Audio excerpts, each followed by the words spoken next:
గతంలో ఎప్పుడు చూడని విధంగా, గతంలో ఎప్పుడు జరగని విధంగా ఏకంగా 2,70,000 కోట్ల రూపాయలు.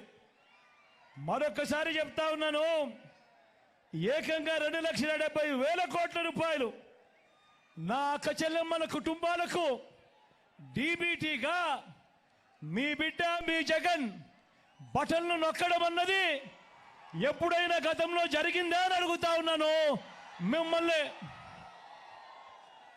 గతంలో ఎప్పుడూ జరగని విధంగా ఏకంగా 2,31,000 ప్రభుత్వ ఉద్యోగాలు ఈ రాష్ట్ర చరిత్రలో, రాష్ట్రం మనం ఈ బిడ్డ ప్రభుత్వం వచ్చేదాకా రాష్ట్రంలో మొత్తం 4 లక్షల ఉద్యోగాలుంటే ఈ 59 నెలల కాలంలోనే మీ బిడ్డ ఏకంగా 31 ఉద్యోగాలు ఇచ్చాడు.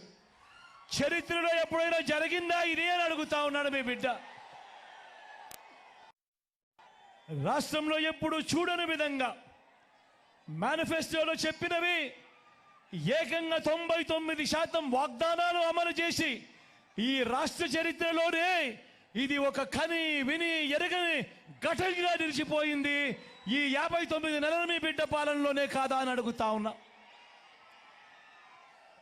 ఇంతకు ముందు ఎప్పుడైనా కూడా మనం గమనించింది ఏమిటంటే, ఎన్నికలప్పుడు మాత్రం అబద్ధాలు చెబుతూ మేనిఫెస్టో ఇస్తారు, ఆ తర్వాత మేనిఫెస్టోను చెత్తబుట్టలో వేసే కాలం. కానీ ఒక్క మీ బిడ్డ పాలనలో మాత్రమే మేనిఫెస్టోను ఒక బైబిల్గా, మేనిఫెస్టోను ఒక ఖురాన్గా, మేనిఫెస్టోను ఒక భగవద్గీతగా భావిస్తూ ఏకంగా 99% అమలు చేసి మళ్ళీ ఆ మేనిఫెస్టోను ప్రజల్లోకి తీసుకొని పోయి ప్రజలకి ఆ మేనిఫెస్టోను చూపించి ప్రజల ఆశీస్సులు కోరుతా ఉన్న ప్రభుత్వం దేశ చరిత్రలో ఏదైనా ఉంది అని అంటే అది మీ బిడ్డ ప్రభుత్వమే అని కూడా గర్వంగా చెప్తా ఉన్నా. ఈ సందర్భంగా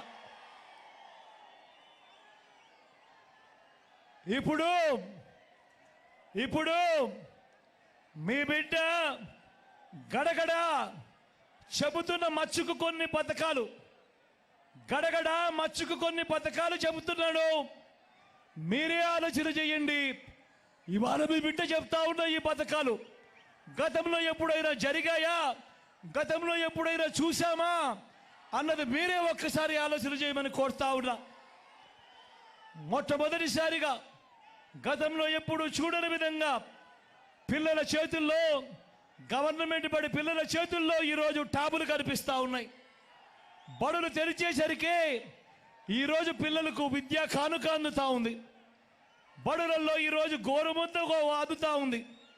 పిల్లల చదువులకు తల్లులను ప్రోత్సహిస్తూ ఓ అమ్మఒడి, వారి పూర్తి ఫీజులను వారితో ఏ తల్లి ఏ తండ్రి కూడా ఇబ్బంది పడకూడదు అని ఓ జగనన్న విద్యా దీవెన, ఓ జగనన్న వసతి దీవెన, అక్క చెల్లెమ్మలను వాళ్ళ కాళ్ళ మీద వారు నిలబడే విధంగా ఆ అక్క చెల్లెమ్మలు నిలబట్టాలని, ఆ అక్క చెల్లెమ్మలకు ఆసరా, ఆ అక్క చెల్లెమ్మలకు 0 వడ్డీ, ఆ అక్క చెల్లెమ్మలకు ఒక చేయూత, ఆ అక్క చెల్లెమ్మలకు ఒక కాపు నేస్తం, ఆ అక్క చెల్లెమ్మలకు ఒక ఈబీసీ నేస్తం, అక్క చెల్లెమ్మల పేరిట గతంలో ఎప్పుడు జరగని విధంగా ఏకంగా 31 లక్షల ఇళ్ల పట్టాలు నా అక్క చెల్లెమ్మల పేరిట రిజిస్ట్రేషన్ చేసి మరి అందులో కడతా ఉన్న 22 లక్షల ఇల్లు.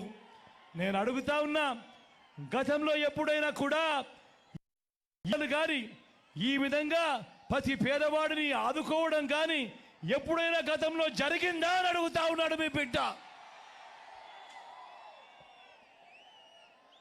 గతంలో ఎప్పుడు జరగని విధంగా అవ్వ తాతలకు ఇంటికే 3,000 రూపాయలు పెన్షన్ కానుక ఎప్పుడైనా గతంలో చూసామా అని అడుగుతా ఉన్నాడు మీ బిడ్డ.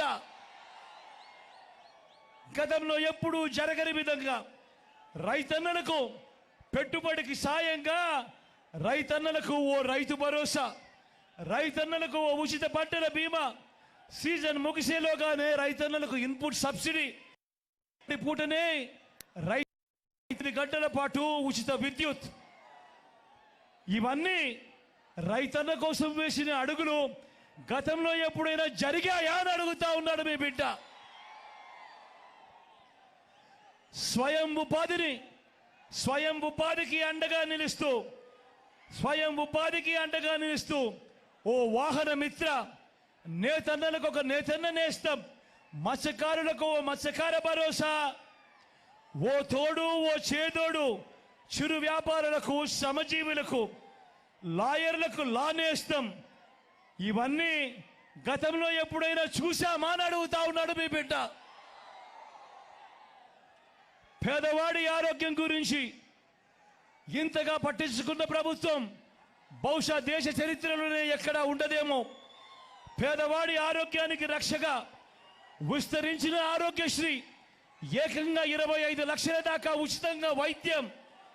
ఆరోగ్యశ్రీయే కాకుండా ఆ పేదవాడికి తోడుగా ఆరోగ్య ఆసరా, గ్రామంలోనే విలేజ్ క్లినిక్, గ్రామంలోనే ఫ్యామిలీ డాక్టర్, ఇంటికే ఆరోగ్య సురక్ష. ఇవన్నీ గతంలో ఎప్పుడైనా జరిగాయా అని అడుగుతా ఉన్నాడు మీ బిడ్డ. ఆలోచన చేయమని కోరుతా ఉన్నా. గతంలో ఎప్పుడు చూడని విధంగా ఈరోజు ఏ గ్రామానికి వెళ్ళినా కూడా ఆ గ్రామంలో గ్రామ సచివాలయం కనిపిస్తుంది. ప్రతి 60-70 ఇళ్లకు ఓ వాలంటీర్ వ్యవస్థ. అదే గ్రామంలోనే 4 అడుగులు ముందుకు వేస్తే ఓ ఆర్వీకే కనిపిస్తుంది, రైతన్నను చేయబట్టుకొని నడిపిస్తూ. అదే గ్రామంలో మరో 4 అడుగులు ముందుకేస్తే ఓ విలేజ్ క్లినిక్ కనిపిస్తుంది, ప్రతి పేదవాడికి అక్కడే ఆరోగ్యానికి భరోసా ఇస్తూ. మరో 4 అడుగులు ముందుకు వేస్తే అదే గ్రామంలోనే నాడు నేడుతో బాగుపడ్డ ఓ ఇంగ్లీష్ మీడియం స్కూల్ కనిపిస్తుంది. అదే గ్రామంలోనే గ్రామానికే చేరిన ఫైబర్ గ్రిడ్ కనిపిస్తుంది, నిర్మాణంలో ఉన్న డిజిటల్ లైబ్రరీలు కనిపిస్తా ఉన్నాయి. గ్రామంలోనే ఓ మహిళా పోలీస్ కనిపిస్తుంది, ప్రతి అక్క చెల్లెమ్మ ఫోన్లోనే ఓ దిశ యాప్ కనిపిస్తా ఉంది.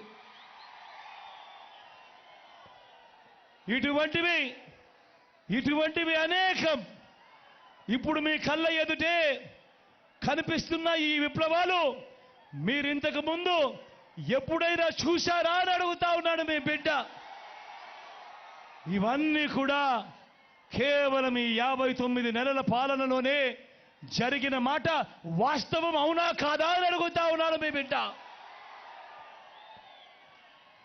మరో వంక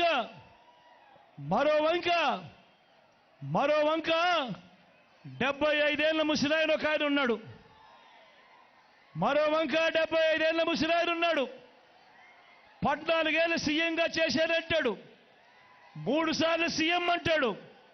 కానీ నేను అడుగుతా ఉన్నా, ఇదే 3 సార్లు సీఎం అంటాడు, 14 ఏళ్ళు ముఖ్యమంత్రి అంటా ఉంటాడు. మరి ఇదే చంద్రబాబు, నేను అడుగుతా ఉన్నా, మీ సమక్షంలో అడుగుతా ఉన్నా, ఇదే చంద్రబాబు పేరు చెబితే ఏ పేదవాడికైనా కూడా ఒక్కటంటే ఒక్కటైనా కూడా ఆయన చేసిన మంచి ఏదైనా గుర్తుకు వస్తుందా అని అడుగుతా ఉన్నాడు మీ బిడ్డ. 2 చేతులు పైకైతే ఇలా ఇలా ఇలా ఇలా ఇలా ఇలా ఇలా ఇలా ఇలా ఇలా ఇలా ఇలా. మరి 14 ఏళ్ళు ముఖ్యమంత్రిగా చేసేదంటాడు, 3 సార్లు సీఎం అంటాడు. మరి అటువంటి చంద్రబాబు నాయుడు గారి పేరు చెబితే ఏ పేదవాడికైనా కూడా ఆయన చేసిన ఒక్కటంటే ఒక్క మంచైనా గుర్తుకు వస్తుందా అని అడుగుతా ఉన్నాడు మీ బిడ్డ. 2 చేతులు పైకైతే ఇలా ఇలా ఇలా ఇలా ఇలా ఇలా ఇలా ఇలా ఇలా.